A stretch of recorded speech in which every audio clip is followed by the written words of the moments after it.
Hello everyone, welcome to Building the Ultimate Matchbox Car Collection. My name is Tyrone, and for your viewing pleasure and general infotainment, I have 6 cars to show you today, and then some friends of theirs will come on over. This is the Matchbox Premier Collection, Street Machines Edition. This was Series 20. Mattel, when Mattel took this over from a Matchbox over from Tyco, they decided to grab all of their core castings and give them some tood, some fatter tyres, rubber tyres, some chrome, some detailing, better colours, better interior, better, and better packaging. But we'll get this one off the card right now. Before we do that, Series 20 is the one we're after today. 56 Ford pickup, which is what I have in my hand. 57 T-Bird Corvette Grand Sport. 68 Mustang Cobra Jet. 69 Camaro SS396 and the 1970 Pontiac GTO. But let's have a look at this one.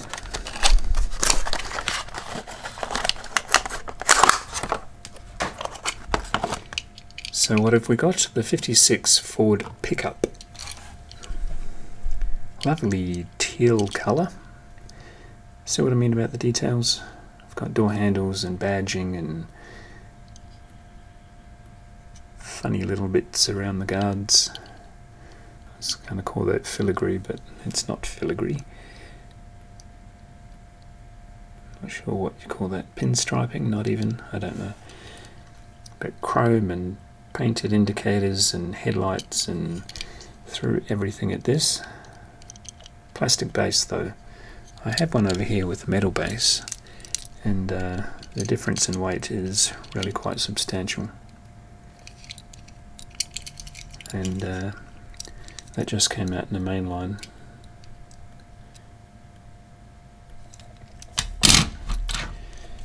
But yeah, they piled on the details. Really nice. Really nice. And the Promised Friends, this is a different casting altogether, but different, same car, in the 56.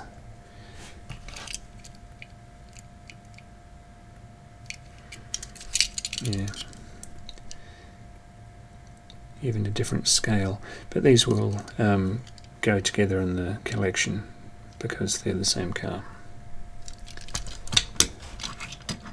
And also in black.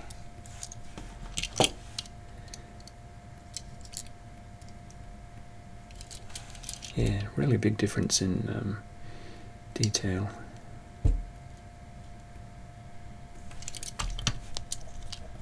And a yellow one. More in keeping with that.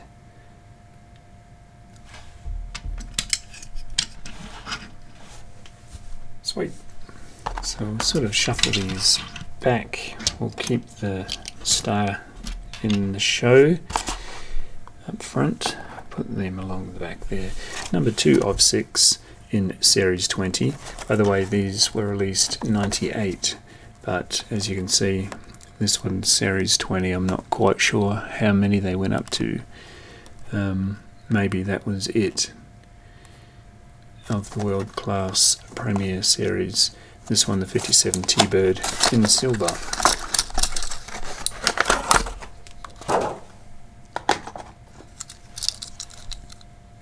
I resisted the temptation of getting the other 57 T-Birds out today.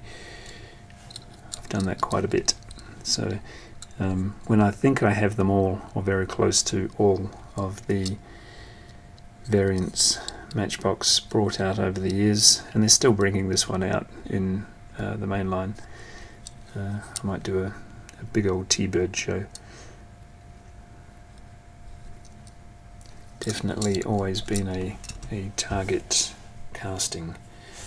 Do you need to go downtown? There we go. Number 3 of 6, Corvette Grand Sport. Where are you? Where are you? Oh, there you are. Look at you. Really nice blue on yellow. And there's always been a lot of criticism about how wide the axles are on these, but it suits the Grand Sport just nicely. Have a few in the Premier range. Sometimes it's in the 1 of 6 series, and other times it's in its own gift box. But they pumped that out thick and fast. The old Grand Sport. There's another one in just plain black gloss. These will look good sitting together. Never sure when they throw us a curveball. Tyco went a bit nuts on some things, didn't they? But then again, Mattel goes a bit nuts on some things, even now, with their Mustang. The thing with colours like this, there's bright greens and yellows as well. When you open the drawer or the cupboard or wherever you're storing these, all you see is these. They stick out too much, in my opinion. But yeah, I haven't taken them out yet, but it's coming. So that's the Corvette Grand Sport. Number 3 of the 6 is the 68 Mustang Cobra Jet.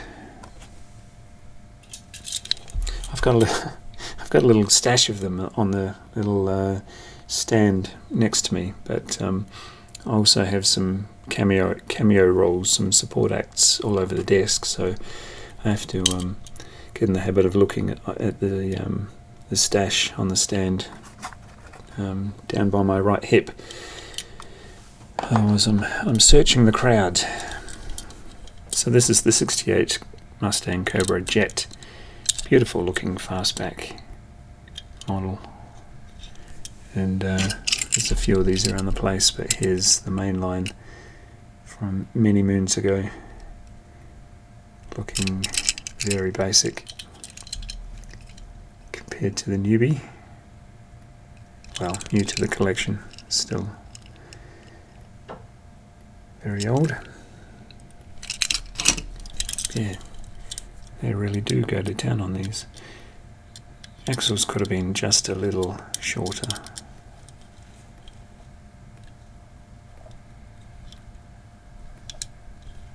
Really nice. Still in shot, but only just. And where are we? 69 Camaro SS 396 is 5 of 6. Where did you go? You're a convertible. Look at that. I had a convertible once. I may have told you. I like to tell my stories about my my convertible days. Hey, I've got quite a bit of colour differentiation in that interior. Yeah, I had a Nissan 370Z not that long ago, maybe 3 or 4 years ago, 2 or 3 years ago, don't know. It was a convertible. Yeah, I only had it for about 18 months because so impractical. Yeah, fun, but expensive and impractical. It was sitting in the garage 99% of the time, and sometimes when we did take it out, it was because it needed a run, which is kind of sad. Certainly not an everyday drive. My brother has always had aspirations of buying a boat, but the reason he has never bought a boat is because he heard a home truth before he ever went shopping for a boat, and that was the 2 most enjoyable days of owning a boat are firstly the day you buy a boat, and secondly the day you sell that boat. Pain in the neck to have, and all the money you throw at them, you could just as easily hire a nicer one every time you had the yearning to be on the high seas. Same thing with a convertible. In my opinion, you can hire some really cool cars these days. If your license is okay and you're over 25, go for it, you know. But that's just me getting old. Number 6 of 6. And the other thing with convertibles is you look like a bit of a knob in a convertible. When I had my 370Z, I was sort of 46, 47 years old. You know, it's a bit cliche, isn't it? But my reasoning behind it was, I don't have to look at me. And there is a certain extra thrill about driving fast in a convertible with all of that sky above your head and the wind in your hair. Number 6 of 6, get on with the show, boy. 1970 Pontiac GTO. Not too happy about the quality of the paint job on this one, but it's a lovely blue. These wheels actually suit this car. It does look a bit like an 18-year-old bought it on his shift work money and put some cheap wheels on it, but that's alright.